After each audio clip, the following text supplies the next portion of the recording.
Olá a todos, sejam bem-vindos. Eu sou Jassandra Barbosa.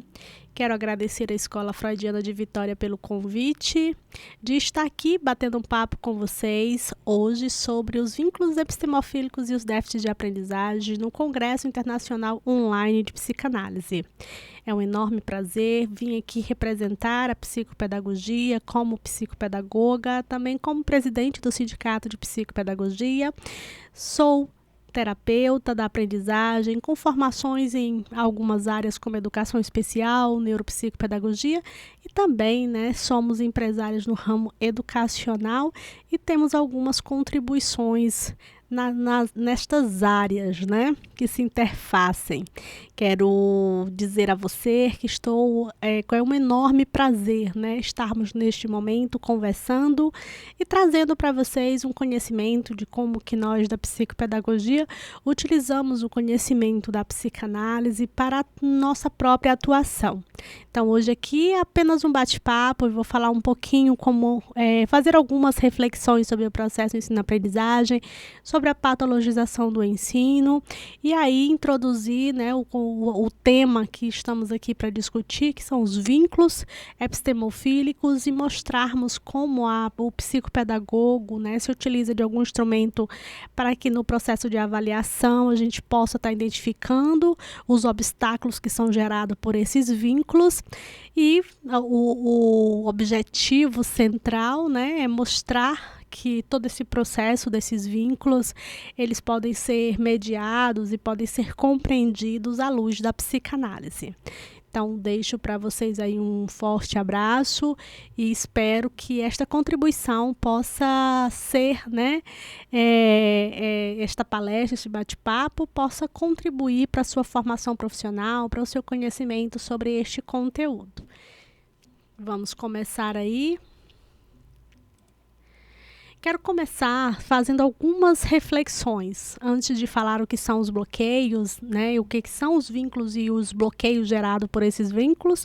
Quero discutir com vocês uma abordagem reflexiva sobre a educação brasileira. A educação brasileira sempre houve discussões sobre o processo de aprendizagem, sobre as dificuldades de aprendizagem, e dentro dessas discussões sempre se buscou encontrar culpados. Os pais são os culpados pela não aprendizagem, o aluno é culpado pela não aprendizagem, o professor, o conteúdo, o livro didático, o diretor, quem são os culpados pela não aprendizagem? Então, há muitos debates, livros, eventos, são muitas as questões e não são novas, são debates antigos que estão sempre nessa perspectiva de tentar explicar as razões das dificuldades de aprendizagem. Mas é fato e notório entender que hoje há uma discussão mais acirrada e a primeira pergunta que nós fazemos é: por que está tão difícil aprender? Por que nos dias de hoje a gente tem encontrado um aumento do número de diagnósticos de transtornos de aprendizagem? Então, há uma necessidade, há um aumento da procura das famílias e encaminhadas muitas vezes pelas escolas, ou sejam gestores, coordenadores, psicopedagogos ou até mesmo os professores orientando as famílias que busquem respostas pela não aprendizagem dos seus filhos. Então, esses pais, eles estão buscando mais esses processos de diagnóstico, sejam no neuropediatra, no psiquiatra, no neuropsicopedagogo, no psicopedagogo. Esses profissionais têm o nível, quantitativamente falando, esses profissionais ficaram cada vez mais procurados para atender essas demandas dos indivíduos que não conseguem aprender. E muitos são os fatores que levam à não aprendizagem. Mas um dos fatos mais marcantes é que se tem buscado os laudos, uma resposta escrita, confirmada por um médico, onde se demonstre de alguma forma que aquela pessoa tem uma deficiência, tem uma resposta plausível, clara, objetiva sobre a não aprendizagem.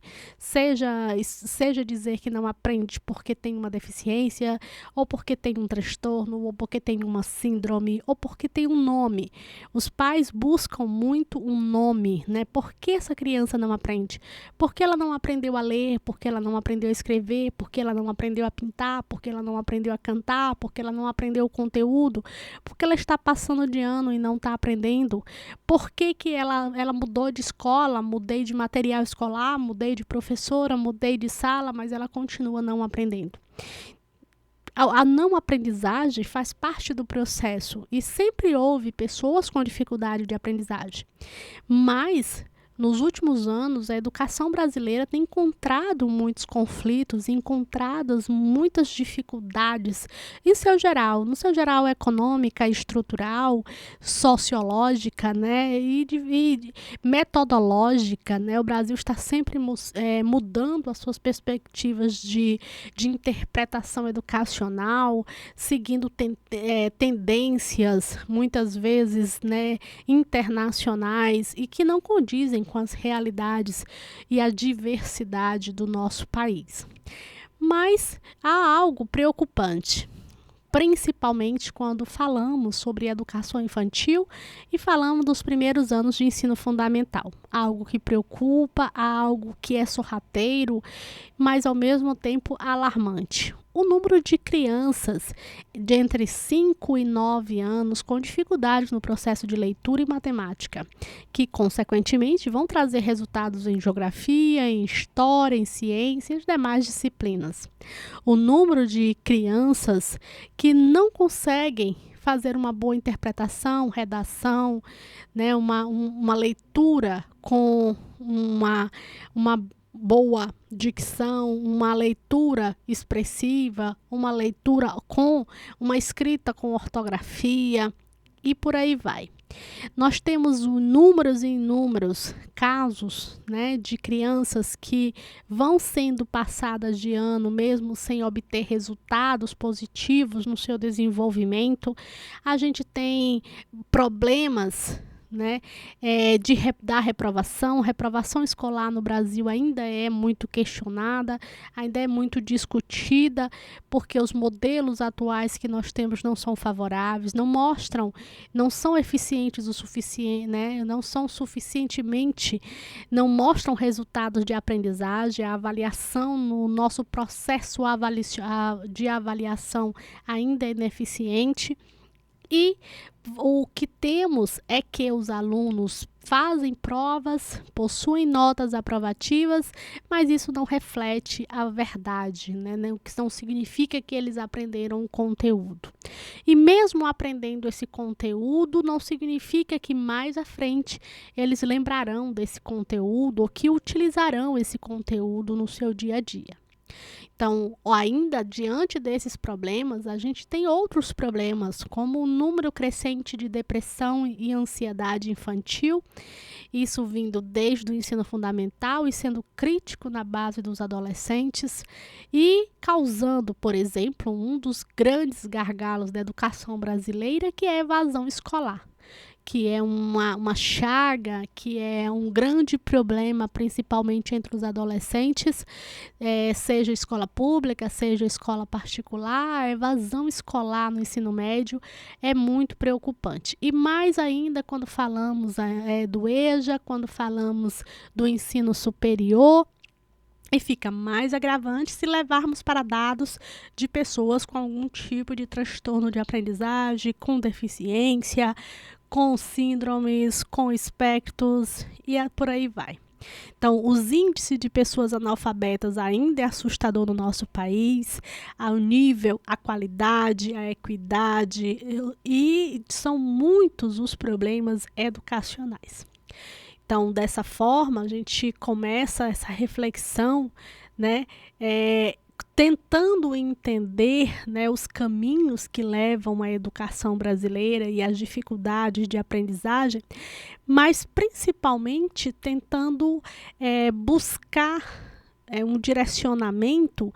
E atualmente a sociedade tem se confortado muito com rótulos, né, que são os laudos.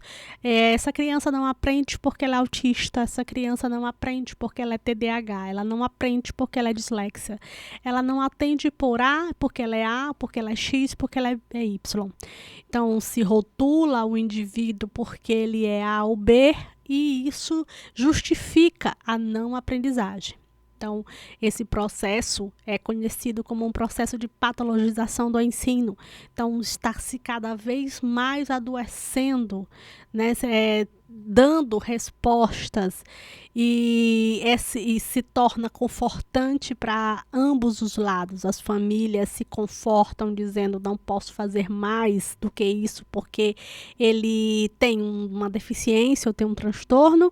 A escola também se conforta e diz: olha, não posso fazer mais do que isso porque ele tem uma síndrome, um transtorno. Então, estamos fazendo o que é possível. E aí vamos para todas as discussões em relação à inclusão, se essa pessoa está sendo incluída, se ela está sendo integrada, se o processo educacional realmente trata, né, os cidadãos com equidade. Enfim, é uma discussão ampla, é uma discussão longa, é uma discussão que não tem nenhum ponto de finalização, ainda existe muito que discutir, né? O Brasil precisa discutir o seu processo educacional, muitas mudanças já aconteceram, muitas outras ainda virão a acontecer. Mas essa reflexão é importante para podermos entender o que são os bloqueios, né, epistemofílicos. A gente precisa entender sobre esse processo de patologização. Tá? Então, se a gente se perguntar, será que todos os alunos que não conseguem aprender possuem um transtorno ou uma deficiência? Né? A resposta ela é bem simples. Não, claro que não. Não é porque um aluno não consegue ler que ele necessariamente tem dislexia. Não é porque um aluno não consegue se concentrar na aula que necessariamente ele vai ter TDAH. Não é porque ele não aprendeu adição, subtração, multiplicação ou os números primos que ele vai ter descalculia. Então, mas o que na reflexão que estamos fazendo aqui é que, por outro lado, é assim que os alunos têm sido vistos. Na medida que eles não conseguem aprender a ler, que eles não conseguem ter um resultado esperado, eles já são vistos como pessoas que possuem algum problema. Eles já são vistos como pessoas que possuem alguma patologia. É onde queremos chegar com essa reflexão. Tá? Então, nos perguntamos, deixa eu ver aqui se eu, né, o que são, né, deixa eu procurar aqui, tinha uma outra perguntinha antes de falarmos sobre os bloqueios, vou deixar aqui, tá? Era a pergunta, o que é o vínculo epistemológico, tá bom? Então, o ser humano, ele é um ser humano vincular. Ele se vincula, nós somos seres sociais, é isso que nos tornou esse ser evolucional, essa nossa capacidade de nos mantermos em sociedade, de usar a linguagem, né, para a forma de comunicação, essa comunicação, trabalharmos socialmente a cultura, né, a sociedade, suas formas culturais, e essas formas culturais, né, nos tornaram seres étnicos de raça, de cor, de locais, de países diferentes, de culturas diferentes e assim por diante. Então, os vínculos epistemofílicos são todos esses vínculos que formamos com os indivíduos. Né? São os vínculos que formamos com os nossos pais, com os nossos avós, com as nossas famílias, parentes, amigos, professores, e todos esses vínculos formam bloqueios. Né? O que são os bloqueios? Então, os bloqueios são quando eu tenho um desentendimento com essas pessoas do meu vínculo. Então, eu sou a mãe que posso ter uma discussão com meu filho e vice-versa, a professora que pode ter uma discussão com o aluno ou uma fala desse aluno que pode causar um bloqueio. Né? Então, esses bloqueios, eles podem ficar implícitos e inconscientes. Eles podem gerar consequências que o indivíduo possa ter resultados de não aprendizagem pensando sendo levado a crer que ele tem uma patologia, uma doença, ou mesmo, uma deficiência, como uma deficiência intelectual. Então, vou ser mais claro. A gente pode ter um indivíduo que tem 6 anos de idade e ele está ali no processo de desenvolvimento do processo de leitura e escrita, chamado ali da alfabetização, e ele, vamos dizer que ele não tem os resultados esperados. Então, a família ou a escola pode entender que aquela criança tem um retardo de desenvolvimento ou até mesmo uma deficiência intelectual. E ele pode ter passado ou ele está sofrendo, o que nós chamamos de apenas um bloqueio epistemofílico. E é muito comum em muitos dos nossos clientes que chegam em consultório, eles não possuem nenhuma deficiência. Eles não possuem nenhuma síndrome, eles não possuem nenhum transtorno. O que eles possuem é uma relação de bloqueios epistemofílicos com os indivíduos que os cercam. E aí a gente tem bloqueios com os pais, bloqueios com os padrinhos ou com os avós, ou bloqueios com os professores, por exemplo. E esses bloqueios necessariamente não querem dizer que sejam daquela série. Ela pode ser restícios de outras séries, elas possam vir ao longo dos prazos, Às vezes as dificuldades elas vão se apresentando até mais à frente. Então, às vezes a gente encontra isso nos adolescentes. E aí quando se vai investigar, os bloqueios estão vindo de muito longe. Vem da relação que ele tinha com os amigos, que pode ter sido gerado um processo de bullying. Ele pode não ter convivido bem com esses problemas e vai gerando bloqueios dentro das relações que ele manteve com essas pessoas ao seu redor. Então, o vínculo epistemofílico, ele causa relação de desejo de aprendizagem, ele causa relação de desejo de tudo que nós fazemos ao nosso redor, é a relação de desejo do prazer, a relação de desejo do aprender, é tudo que está à nossa volta, nós precisamos desejar, querer fazer algo. Essas relações, esses vínculos, eles são fomentados pela fala, pelo tato, pelo estado sensorial. Então, assim como positivamente um elogio faz toda a diferença no processo de desenvolvimento de incentivo de uma criança, a crítica feita de forma maliciosa ou a crítica muito pesada, a violência através da fala e o abandono, a timidez, muitos são os fatores que vão desconstruindo a autoimagem, a autoestima e vão construindo bloqueios. Esses bloqueios, que mais ou mais são chamados de bloqueios psicológicos, eles vão construindo barreiras. E essas barreiras são inconscientes. E essas barreiras vão trazendo uma destruição do processo de aprendizagem no sentido de ter desejo de ir para a escola, ter desejo de brincar no parquinho, ter desejo de ir para a biblioteca, ter desejo de ir para o laboratório, ter desejo de participar das atividades da escola. Então, a pessoa pode ir perdendo o seu interesse de conversar com as pessoas, de interagir, de socializar e ir construindo um bloqueio sobre outro bloqueio e assim por diante. Muitos dos indivíduos que chegam aos nossos consultórios a partir do nosso processo de diagnóstico, a gente encontra problemas de bloqueios epistemofílicos. A maioria, a autora Sara Chamati, por exemplo, no seu livro, Vínculos da Aprendizagem, ela fala sobre isso, que 70% dos casos que ela já havia tratado em consultório, a gente tem ali uma parcela muito grande de problemas que são gerados apenas nos conflitos, direcionados ali dos microsistemas.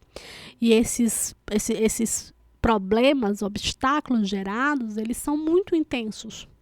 E ou eles são muitas vezes mascarados por diagnósticos que se tornam mais reconfortantes para as famílias terem um nome específico de algo, né, que elas possam justificar à sociedade por que que o seu filho não aprende, por que que seus alunos não aprendem, do que se auto, né, avaliarem, se conhecerem e admitirem que os problemas estão muitas vezes no relacionamento, de como essas famílias conversam, de como elas convivem, dos relacionamentos familiares, dos relacionamentos sexuais, dos relacionamentos que todos nós seres humanos estamos no emaranhado de relacionamentos. Então, o desenvolvimento, ensino-aprendizagem, ele caminha junto com esse desenvolvimento, né? O desenvolvimento do processo de leitura, de escrita e de todo o conhecimento pedagógico, ele está aliado ao desenvolvimento psicossocial, ele está alinhado ao desenvolvimento psicossexual, psicomotor. Então, tudo caminha junto. E, na medida que esse desenvolvimento se encontra bloqueio em alguma área, ele vai consequentemente, né, contribuir para bloqueio em muitas áreas. Então, esses bloqueios precisam ser tratados, precisam ser analisados e precisa ser por um profissional, né, competente, um profissional que tenha conhecimento principalmente na área da psicanálise, porque é a psicanálise que trata desses vínculos, dessas relações. A psicopedagogia é uma área aliada à psicanálise que, como ela trata diretamente do processo de aprendizagem, né, enquanto a psicanálise vai tratar o sujeito, né, o inconsciente do sujeito, a psicopedagogia vai tratar do sujeito em aprendizagem, né, vai resgatar esse desejo de aprender, vai entender primeiramente esse indivíduo e depois vai tratar esse indivíduo, né, vai resgatar o processo de desejo dele, né? Onde é que se primeiro se entende o processo do problema, escuta suas queixas, identifica as causas dessa queixa e depois, né, elabora-se um projeto de intervenção onde esse indivíduo possa ter de volta, né, possa se reestruturar esses obstáculos, esses bloqueios e possa dar continuidade ao seu processo de desenvolvimento. Tá? Então, juntas, a psicopedagogia e a psicanálise, elas previnem e tratam esses bloqueios. Né? A psicopedagogia é uma área de terapia focada no desenvolvimento do ensino e aprendizagem, né? Ela trata pessoas com déficit de aprendizagem, mas ela também trabalha a prevenção a partir de práticas interventivas, de projetos educacionais, de palestras educativas, né? De formações de professores, mostrando que o processo de desenvolvimento de aprendizagem não é um processo mecânico e técnico, ele é um processo humano, né? Ele se dá nas relações humanas.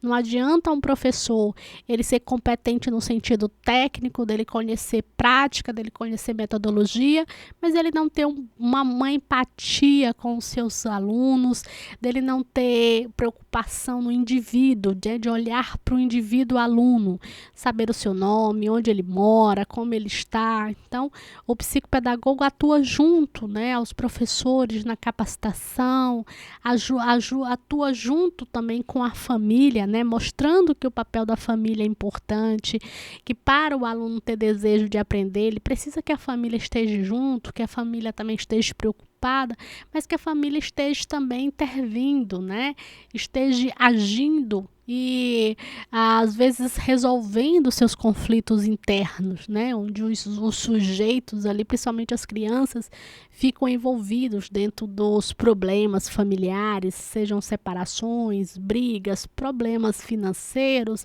Todas essas questões afetam diretamente o estado, né, psicológico, emocional das crianças, sejam adolescentes.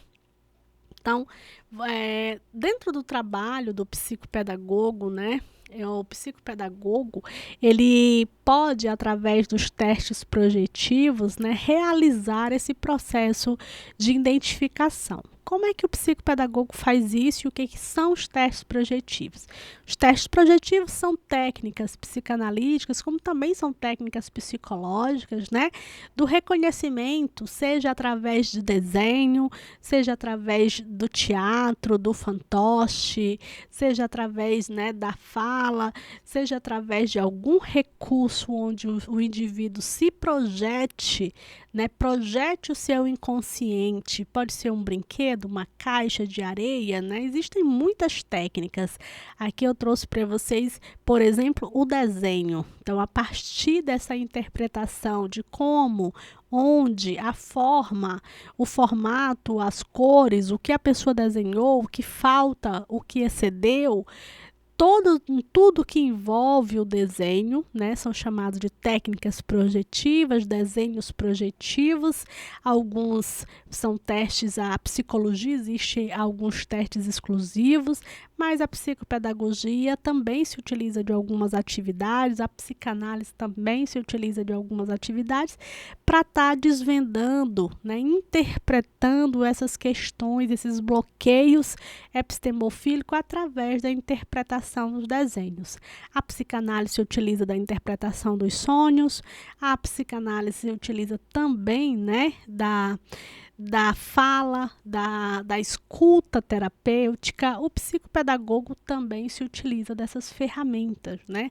Ouvindo o cliente, observando e tentando entender o porquê ele não aprende. Essa é uma pergunta constante no trabalho psicopedagógico. Por que ele não aprende, né? Porque ele ou ela, essa pessoa, não conseguiu avançar, não conseguiu aprender. Então, partindo dessa pergunta, a gente consegue atingir as respostas.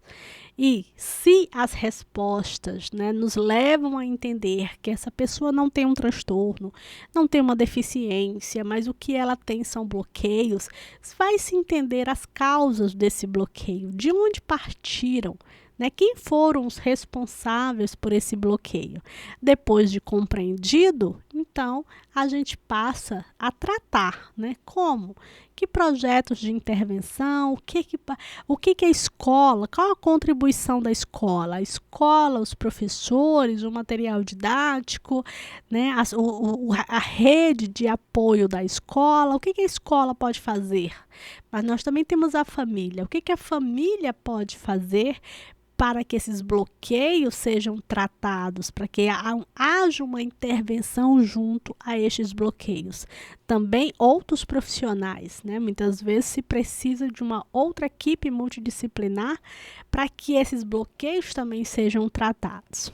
Então, assim, a gente entende que o processo ensino-aprendizagem, ele pode ser, né, prejudicado pelos bloqueios que podem acontecer ao longo da vida do ser humano, do seu desenvolvimento em suas relações vinculares, nas relações que fazemos todos os dias, em todos os lugares, né, da nossa vida, do nosso dia a dia, do nosso cotidiano.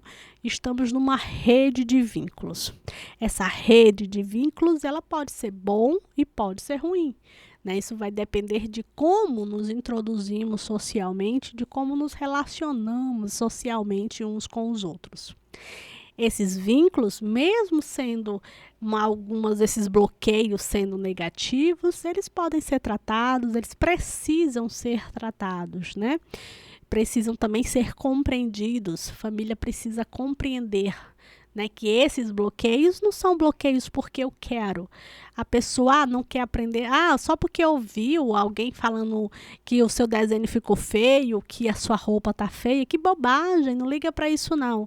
Sabemos que é muito mais profundo. Aquilo que nos magoa, aquilo que nos entristece, aquilo que nos deprecia, são ferramentas de linguagem que ficam no nosso subconsciente, que nos causam dor, sofrimento, e que na tentativa de não sofrer, a tentativa de escapar de tudo isso, também gera mais sofrimento, porque vai nos causar doenças psíquicas e que, não tratadas, né, vão se ser ao longo do processo de desenvolvimento, gerarão outros problemas, né, trarão um acúmulo desses problemas mentais, levando, né, as pessoas ao uso de drogas, alcoolismo, suicídio e assim por diante. Então, gente, a nossa conversa, ela tinha esse objetivo, tá? Deixa eu voltar aqui para minha tela inicial. Vamos revisar aqui. Então, nosso objetivo era falar exclusivamente sobre esses vínculos, trazendo essas reflexões, apresentando a vocês um pouco da nossa área da psicopedagogia. Então, falando especificamente, né, para a nossa categoria, se você é da área da psicopedagogia, aprofunde-se mais na área da psicanálise, porque a psicanálise nos ajuda a compreender essas relações, os nossos desejos, medos e bloqueios, e nos ajuda a interpretar isso dentro das sessões, dentro das relações com os indivíduos dos quais, né, estamos num processo terapêutico. Aos profissionais que não conhecem o trabalho do psicopedagogo, fica aqui a dica, né? O profissional psicopedagogo é um importante terapeuta na luta do desenvolvimento do processo de aprendizagem. Então, ele é um profissional indicado para analisar esses bloqueios, para identificar o porquê que essa pessoa não está aprendendo e buscar soluções, claro, né? Entender o diagnóstico não é todo o processo. E buscar soluções e preveni-las junto, né? Junto à sociedade, junto à comunidade escolar, junto à família. Então, é um profissional, um terapeuta que pode e deve estar aliado a outros terapeutas em equipes multidisciplinares, escolas, clínicas, hospitais. São muitos os lugares que o psicopedagogo pode estar atuando. Quero agradecer a todos por esse tempinho que passamos aqui nesse bate-papo. Espero ter contribuído. Quem que tiver, né, interesse em conhecer mais sobre o nosso trabalho, nós temos um canal no YouTube onde a gente tem diversos vídeos falando sobre o processo de aprendizagem, batendo papo com os psicopedagogos, mas também temos aulas sobre estimulação cognitiva, reabilitação, também falando, né, sobre TDAH, autismo, dislexia. Quem tiver interesse pode visitar o nosso canal no YouTube. Pode também conhecer o nosso site. A partir do nosso site você encontra as nossas redes sociais, Instagram, Facebook, e você pode aí conhecer um pouco sobre a nossa jornada de aprendizagem também. Obrigada a todos, obrigada à Escola Freudiana de Vitória por esta oportunidade e a todos um bom evento. Até a próxima.